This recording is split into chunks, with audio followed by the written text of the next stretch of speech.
This March is all about perfume. Firstly, the annual Perfume Expo, Essence, is just held earlier this month in Milan. Then, the UK National Fragrance Week is going to take place starting 18th till March 24th. The charm of perfume is almost irresistible throughout this month. Here in MMD, we love perfume too, especially from a gentleman grooming, perfume connoisseur and luxury lifestyles perspective. While I didn't participate those two prominent perfume event physically, I do have a little something here today to celebrate this month about fragrance.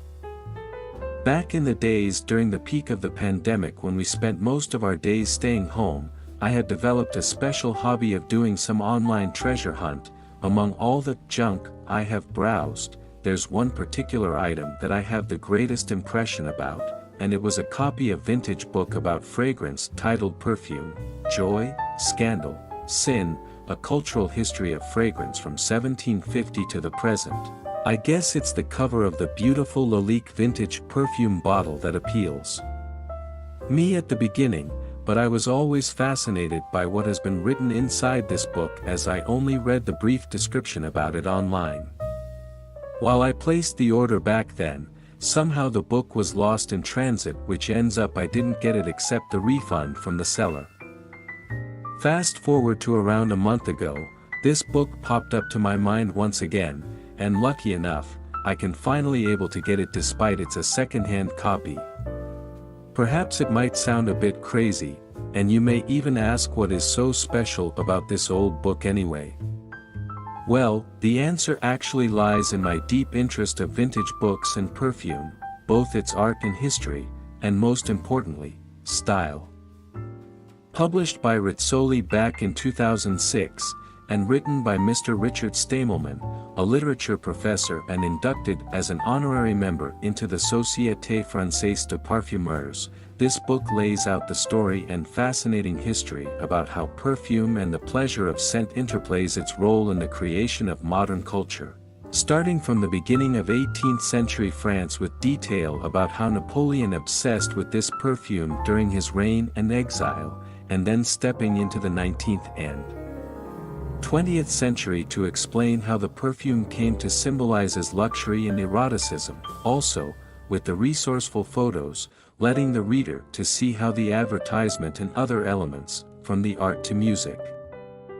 poetry to culture, that revolves around the orbit of a perfume, its inseparable relationship and artistic chemistry that makes this little bottle of scented juice become so enchanting to our lives, even as a form of self-expression about who we are, and the secret charm of the perfume makers who works behind.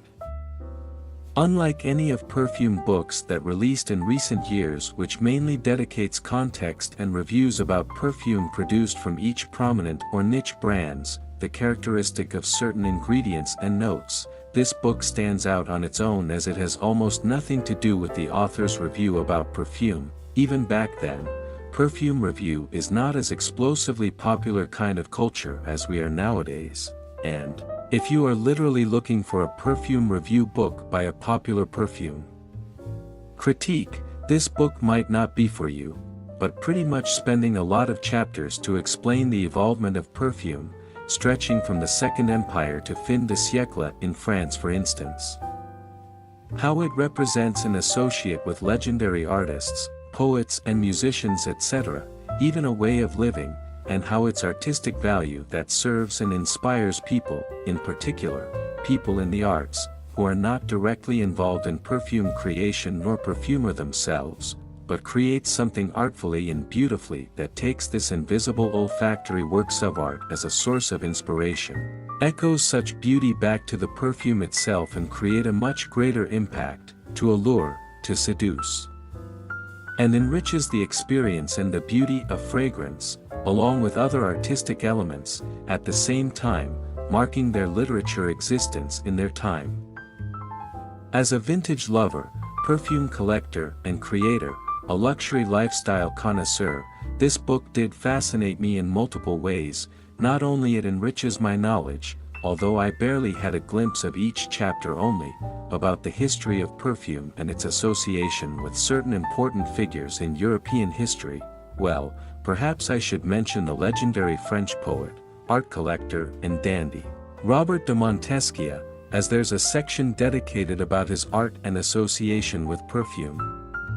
But more importantly, it proves how significant and tight-knot it is that a perfume associated with style and art of living, which once again that validates something that I believe in even before I started my very own fragrance creation.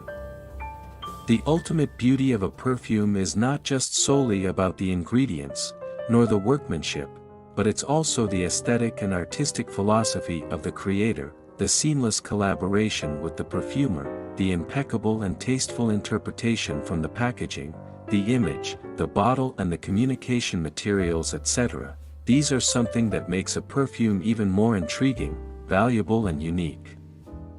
Speaking as a fine book collector, this book is definitely a great copy, especially for those who are into European history, perfume history and art, which not only its beautiful cover is good to look at, its resourceful and timeless context serves a great reference, to ignite one's mind to appreciate a perfume in a different way, a more literature perspective, that rises above those hot brand or hot perfumer chasers' tendency, and truly letting one to select, and understand the art of perfume in a more profound and sophisticated way.